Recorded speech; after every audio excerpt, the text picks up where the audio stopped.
Bonjour mon cher, c'est mercredi et je suis désolée pour les vidéos et en retard, mais c'est un petit problème earlier today.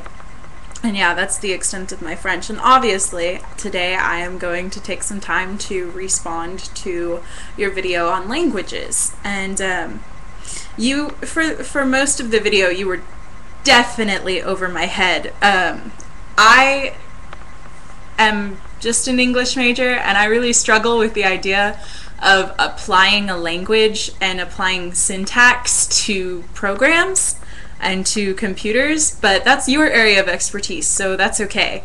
I don't have to know that. I don't have to understand it. I can admire it and respect it for being something cool, but to me, it's not what language is.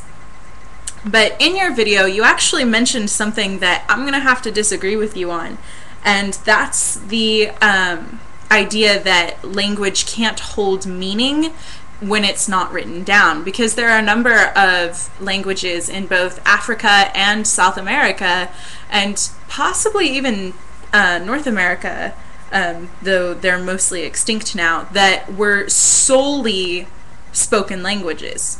And, you know, clearly people were able to communicate and use those, and yes, they were predominantly tribal, but people were still able to get that sense of meaning and that ability to communicate with each other from just spoken language, and it was never written down, and that's why so many of them have died since then, because, you know, writing things down is definitely important, and that's a way to preserve it and lock it in time so that, you know, future generations and future people can use that and use those same forms of meaning instead of recreating them for themselves and, you know, inventing completely different words to describe what we associate as a book.